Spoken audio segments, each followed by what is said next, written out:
everything we went through in the slides, but within a demo. Now, if you want to follow along, you can go to the course materials folder, the demos folder, and we're going to be going through demos section 1. Now let's head on over to our SQL editor to get started. The first thing you have to do is connect to a database. In this case, we're going to connect to the Maven Advanced SQL database. And in MySQL, the way you can do that is by doing a use Maven Advanced SQL. And now I can run that by either clicking this lightning bolt or by doing the shortcut Command Enter. So now once I do that, on the left here, I can see the Maven Advanced SQL database is activated. And if I expand the tables, these are the 9 tables in my database. So first, we're going to view the students table. And to do that, we can do a select all from students. I'm going to do a Command Enter again to run that. And now down here, you can see my students table. So with this, let's go through the big 6 clauses. First, we're going to do our select star from students once again, and that's going to cover the select and from clause. Next, let's add on the where clause. This allows us to filter our data. And in this case, I'm going to filter on school lunch is equal to yes. And you can see here, if I run that, then only the rows with yes are returned. Next, I'm going to add on an order by clause, which is going to allow me to sort my data. So in this case, I'm going to sort by grade level. So I'm going to put grade level here. And if I run that, now you see all my grade levels are sorted. Now from here, we have 2 more clauses to cover. First, let's talk about the group by clause. Group by allows us to take a look at all the rows in our table, separate them out into different groups, and make a calculation for each group. So what I'm going to do next is for each grade level, I'm going to calculate the average GPA. And because I want to make a calculation for each grade level, I'm going to do a group by grade level. And whenever I do a group by, I have to specify exactly what I want to see within my select clause as well. So again, my goal is for each grade level to find the average GPA. And that's exactly what I'll specify within my select clause. For each grade level, I want the average GPA. And now if I run that, now I have for each grade level, the average GPA. Now you'll notice here that this column is called average GPA with the parentheses. We can clean that up just a bit by adding an alias. So I'm going to do an as AVG GPA.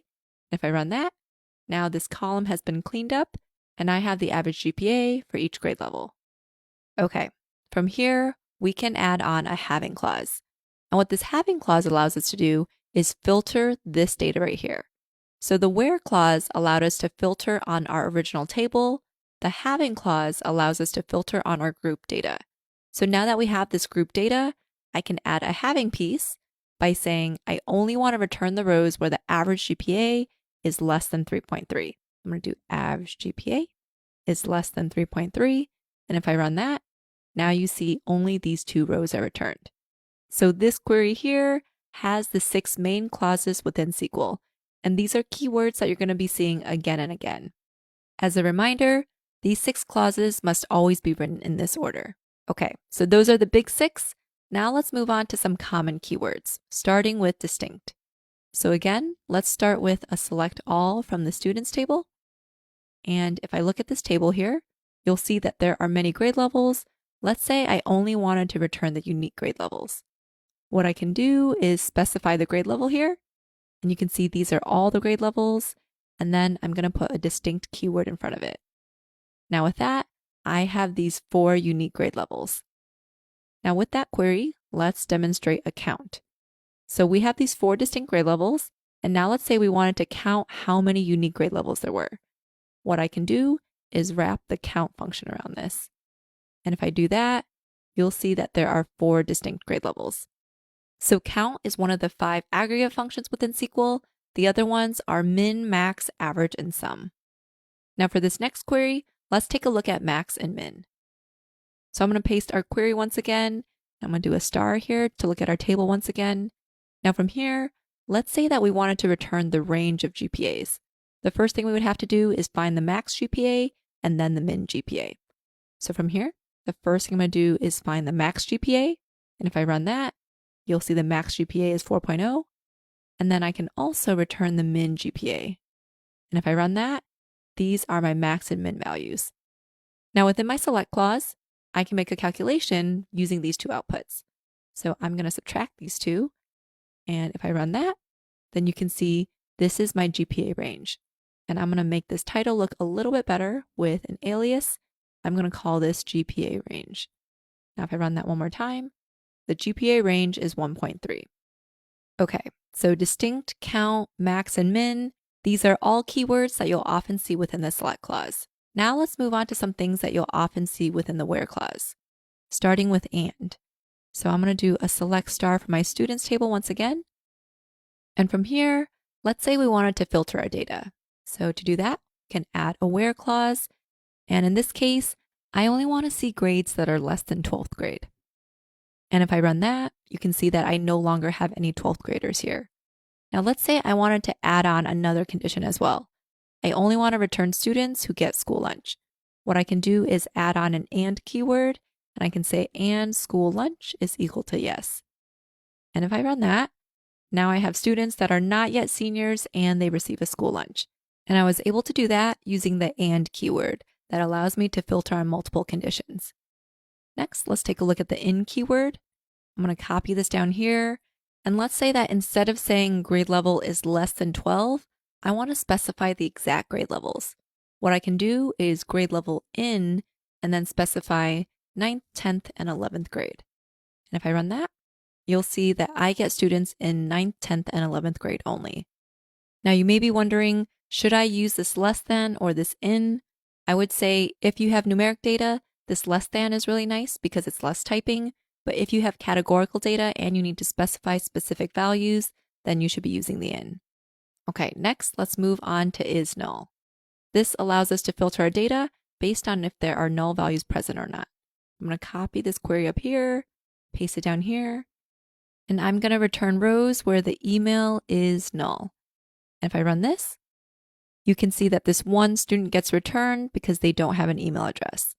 Now, in addition to is null, I can also do is not null. And if I run that, then you can see every student gets returned except for that 8th student that had the null email. Okay, moving on, let's talk about like. So like is another condition that you can filter on. In this case, let's look at email addresses that end in edu. So I'm going to do a like, and then I'm going to search for emails that have .edu. And if I run that, I get nothing in my results. And the reason is because I'm looking for cases where the email is exactly .edu, but I don't want that. Instead, I want it to be any text and then end with .edu.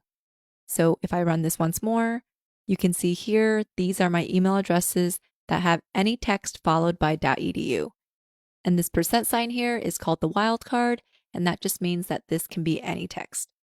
So those were all keywords that you often find within the where clause. We talked about and, in, is null, and like. Now let's move on to some other clauses, specifically order by.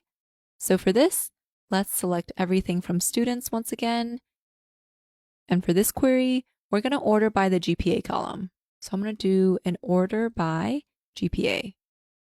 And if I do that, you can see this goes from lowest to highest. But if I want to reverse that, I can just add on the descending keyword here.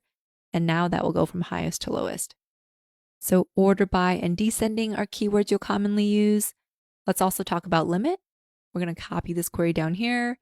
And if I run this, you can see everything in my table gets returned. But let's say this table had 1,000,000 rows and I only want to see the top 5. What I can do is a limit 5, and that will just show me the top 5 rows. Now limit will work in most RDBMSs, but a few specific ones like SQL Server and Oracle require different syntax.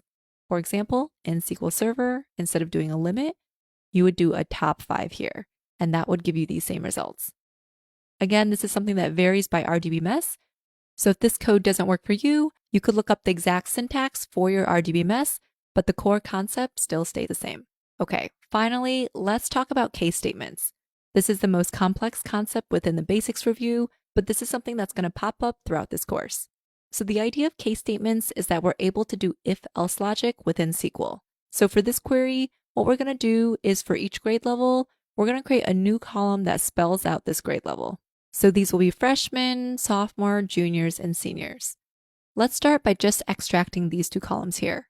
I'm going to do a select, and I'm going to take the student name column as well as the grade level column from the students table. Whoops, I forgot an S there. Let me run that again. Okay, so here's our students table, And what we're going to do is add this new column based on these values here. Now to do that, I can start my case statement. So I'm going to do a case when, and I'm going to say when the grade level is equal to 9, then call those people freshmen. And then I can add my next part. So when the grade level is 10, then call those people sophomores. And when the grade level is 11, call them juniors. And then finally, I could say when the grade level is 12, then call them seniors. But in this case, I'm going to use the else keyword. And what that's going to do is if it doesn't find a grade level equal to 9, 10, or 11, for all other grade levels, give those students a value of senior. And now I can end my case statement. And if I run this code, you can see here, I have every student, their grade level, and then their class name spelled out. Now this column name is really long, so I'm going to add an alias here, and I'm going to call this student class. Now if I run that once more, you can see I have my new student class column that was created using a case statement. And that was your SQL Basics review. Hopefully at this point, you're remembering some of that SQL syntax once again, and you're ready to dive into the more advanced topics.